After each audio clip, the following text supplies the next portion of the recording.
আসসালামু আলাইকুম দর্শক, অন্যমঞ্চের আলাপ চাইতায় আপনাদের সকলকে আমন্ত্রণ জানাচ্ছি।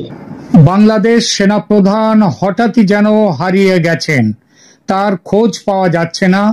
কোথায় আছেন তিনি, তাকে দেখা যাচ্ছে না কেন, এই বিষয়টি নিয়ে এখনকার আলোচনা। গত কয়েকদিন ধরে জেনারেল ওয়াকারুজ্জামানকে নিয়ে আমি বেশ কয়েকটি এপিসোড করেছি। সেখানে বলেছি যে বাংলাদেশকে ইউনূসের নেতৃত্বাধীন মৌলবাদী শক্তি, বিশেষ করে জামায়াত এনসিপি জোট এবং পাকিস্তান পন্থীদের কবল থেকে উদ্ধার করে গণতন্ত্রের পথে ফিরিয়ে আনা ও মুক্তিযুদ্ধের চেতনায় নিয়ে যাওয়ার ব্যাপারে ভারত বিশেষভাবে নির্ভর করছে জেনারেল ওয়াকারুজ্জামানের ওপর। আমার কথা অনেকেই বিশ্বাস করেননি, তারা বলেছেন ওয়াকার বিশ্বাসঘাতক, তার উপর নির্ভর করলে ভারত খুব ভুল করবে। হাসিনার পতনের মূলে ওয়াকারুজ্জামান, এই ছিল তাদের কথা। এটা আমারও কথা ছিল। এসব কথার কোনোটাই পুরো মিথ্যে নয়, কিন্তু পরিস্থিতির পরিবর্তন মানুষকে বাধ্য করে পরিবর্তিত হতে। সেটাই হয়েছে জেনারেল জামানের ক্ষেত্রে। আমার সূত্র মারফত পাওয়া খবর যে মিথ্যে ছিল না, সেটা প্রমাণ হলো পাকিস্তানের দ্বিতীয় সর্বোচ্চ সেনা অফিসার ফিল্ড মার্শাল আসিম মুনিরের পরেই যার স্থান, সেই জয়েন্ট চিফস অফ স্টাফ কমিটির চেয়ারম্যান সিজেসিএসসি, তিনি জেনারেল সাহির শামসাদ মির্জা তার 4 দিনের সরকারি সফরে যেভাবে জেনারেল ওয়াকারুজ্জামান অদৃশ্য রয়ে গেলেন, সেটা দেখলে বোঝা যায়। পাকিস্তানি জেনারেল বাংলাদেশে 4 দিনের সফরে আসেন 24শে অক্টোবর বৃহস্পতিবার রাতে। তার সফরসূচির বিস্তারিত বিবরণে দেখা যাচ্ছে 24শে অক্টোবর বৃহস্পতিবার এমিরেটস এয়ারলাইন্স ফ্লাইট EK584 তাতে করে তিনি ঢাকায় আসেন। সঙ্গে ছিলেন তার স্ত্রী সাজিয়া সাইদ, ব্রিগেডিয়ার মোহাম্মদ রশিদ খান, কমোডোর খান মোহাম্মদ আসিফ এবং 2 জন মেজর। তারা রাত্রি যাপন করেন ঢাকার রেডিসন ব্লু হোটেলে। জেনারেল জামান তাদেরকে যেমন রিসিভ করেননি, তেমনি হোটেলেও তাদের সাথে দেখা করেননি। 25শে অক্টোবর শুক্রবার পরদিন সকালে পাকিস্তান হাই কমিশনে একটি অনুষ্ঠান ছিল, সেখানেও নেই জেনারেল জামান। আবার ওই দিন সন্ধ্যা 6:45 থেকে যমুনা স্টেট গেস্ট হাউসে প্রধান উপদেষ্টা অধ্যাপক মোহাম্মদ ইউনূস এবং জাতীয় নিরাপত্তা উপদেষ্টা ডক্টর খলিলুর রহমানের সঙ্গে পাকিস্তানের জেনারেলের বৈঠক। আলোচনার অন্যতম বিষয় ছিল প্রতিরক্ষা সহযোগিতা, অর্থাৎ সেনার ব্যাপার, এবং সেই প্রতিরক্ষার সংযোগ এবং আঞ্চলিক নিরাপত্তা। ওয়াকারুজ্জামানও সেই বৈঠকে নেই। সেদিন রাতে পাকিস্তান হাই কমিশনার তার আয়োজনে ডিনার হয়েছিল, সেখানে অনেকেই নিমন্ত্রিত হয়ে গেছেন, অনেক উপদেষ্টাও গিয়েছেন, কিন্তু ওয়াকারুজ্জামান সেই বৈঠকে, সেই ডিনারে নেই। পরদিন 26 অক্টোবর শনিবার সকাল ঢাকার সেনাকুঞ্জে যৌথ সামরিক বাহিনীর গার্ড অফ অনার দেয়া হয় পাকিস্তানি জেনারেলকে। ওয়াকারুজ্জামান গড় হাজির সেখানে, অথচ নিয়মটা কি, তিনি তার সঙ্গে থাকবেন, পাকিস্তানি জেনারেলের সঙ্গে। ঢাকার সেনানিবাসে তার পরের অনুষ্ঠান ছিল শিখা অনির্বাণ। সেখানে আবার বাংলাদেশের মুক্তিযুদ্ধের শহীদদের স্মরণে নির্মিত যে চিরন্তন শিখা অনির্বাণ, সেখানে পুষ্পস্তবক দিলেন জেনারেল শামসাদ মির্জা। অথচ পাকিস্তান কিন্তু মুক্তিযুদ্ধের শহীদদের ওখানে, এর আগে যতজন পাকিস্তানের এসেছিলেন তারা কেউই সেখানে মুক্তিযুদ্ধের শহীদদের স্মরণে অনির্বাণ শিখায়, সেখানে কিন্তু তারা পুষ্পস্তবক দেননি। কিন্তু এবার দিলেন, কারণ বিশেষ রাজনীতির কথা ভেবে, এবং সেনাপ্রধান সেখানেও নেই। সেদিনই বিকেল 4টে সশস্ত্র বাহিনী বিভাগে আর্ম ফোর্সেস ডিভিশনের principal staff officer lieutenant general SN Kamrul হাসানের সঙ্গে 45 মিনিটের বৈঠক করেন পাকিস্তানি জেনারেল। কামরুল হাসানের মাথার উপরে কিন্তু সেনাপ্রধান নেই। কামরুল হাসান হচ্ছেন ডাইরেক্ট প্রধানমন্ত্রীর আন্ডারে। কামরুল হাসান প্রধান উপদেষ্টার অধীনে।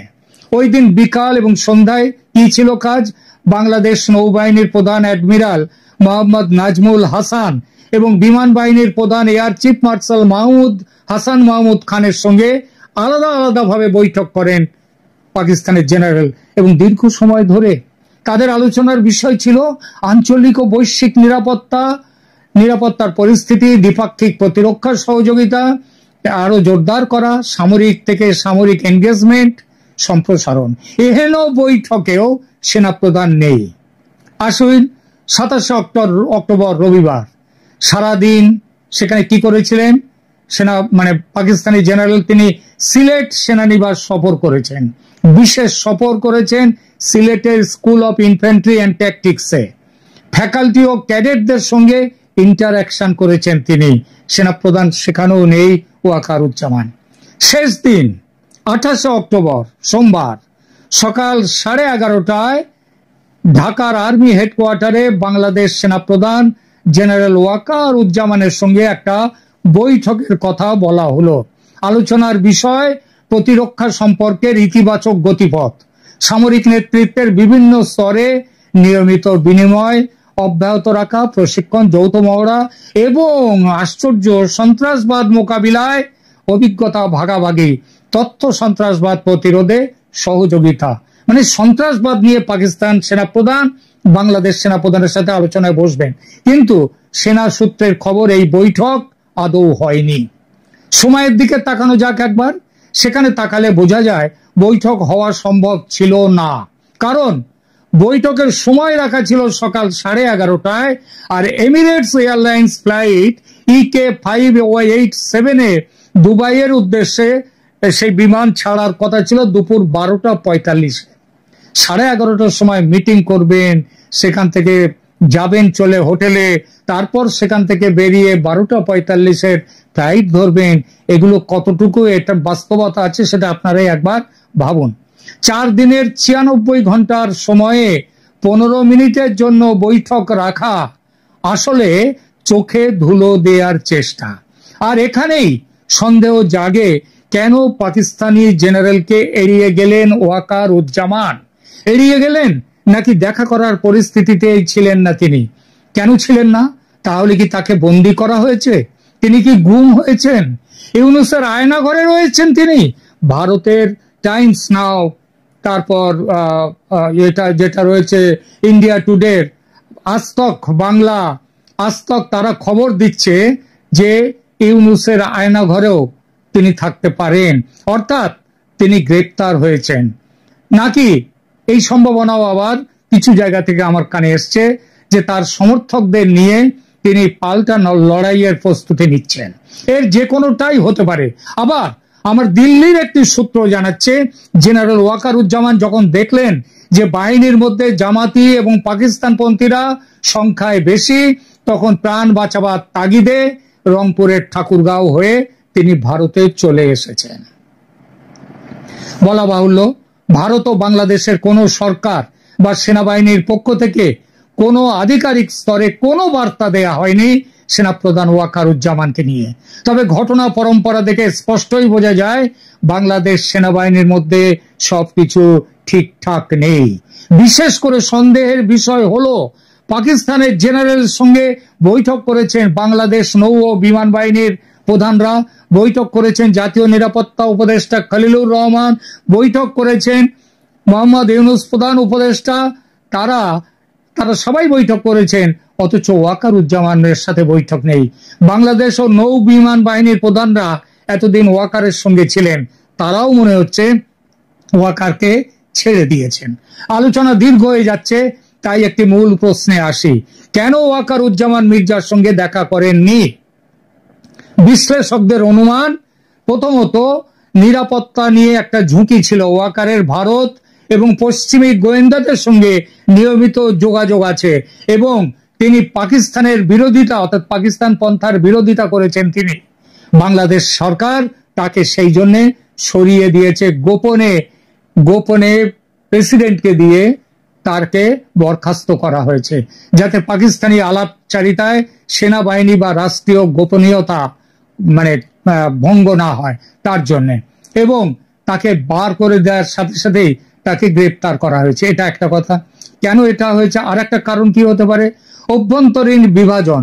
বাংলাদেশের রাজনৈতিক প্রবাহে ও সামরিক অভ্যন্তরে ওয়াকার একটি বিতর্কিত চরিত্রে পরিণত হয়েছেন। বিশেষত সাম্প্রতিক সেনা অভ্যুত্থান এবং উচ্চ পদস্থ কর্মকর্তারা তাদের পরিবর্তনের প্রেক্ষাপটে মেজর জেনারেল মঈন, যিনি ছিলেন নবম ডিভিশনের এবং এর খুব কাছের মানুষ জেনারেল ওয়াকারুজ্জামানের, তিনি কিন্তু এখন আর চাকরিতে নেই, তিনি অবসর নিয়েছেন। তৃতীয়ত, আন্তর্জাতিক চাপে বিদেশি এজেন্সির ভূমিকা। সম্প্রতি ভারত ভিত্তিক কয়েকটি ওয়াচডগ প্ল্যাটফর্মের বরাত নিয়ে দাবি করা হয়েছে ওয়াকারুজ্জামান কয়েকদিন যাবৎ ভারতীয় ইন্টেলিজেন্সের সঙ্গে ঢাকার বাইরে বিভিন্ন জায়গায় গেছেন, গোপনে ছিলেন, ঠাকুরগাঁওয়ে পর্যন্ত এবং লালমনিরহাট যে এয়ার স্ট্রিপ আছে সেখানেও তিনি ঘুরে এসেছেন এবং সরকারের নির্দেশেই তিনি বর্তমানে অনুপস্থিত রয়েছেন। প্রশ্ন ওঠে, বাংলাদেশি গণমাধ্যম কেন তাহলে চুপ আছে? এর একটাই কারণ, সরকারের পাঠানো খবর ছাড়া বাংলাদেশের মেইন স্ট্রিম মিডিয়া স্বাধীনভাবে কোনো খবর করে না, খবর করার কোনো সুযোগও তাদের নেই। আর ভারত সরকারও বিষয়টিকে স্ট্র্যাটেজিক্যালি গোপন রেখেছে। খবর পাচ্ছি ভারত খুব জরুরি ভিত্তিতে অবস্থা পর্যবেক্ষণ করছে। ওয়াকারুজ্জামান এখন ভারতের বেস্ট বেট। তাকে দিয়ে ভারত বাংলাদেশে তাদেরকে যে ইসলামী মৌলবাদের হাত থেকে রক্ষা করা, পাকিস্তানের হাত থেকে রক্ষা করা, মুক্তিযুদ্ধের চেতনাকে বাঁচিয়ে রাখা, এই সবগুলো এখন করবার জন্য ভারতের কাছে ওয়াকারুজ্জামানকে এখন তার উপরে নির্ভরতা, তার মাধ্যমে ভারত তার পরবর্তী পদক্ষেপ নিতে এগিয়েছে।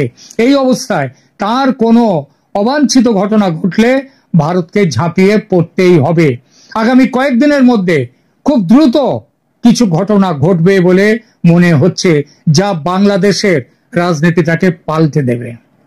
দেখা যাক, যখনই খবর পাবো আপনাদেরকে খবর দেব। আজকে আমার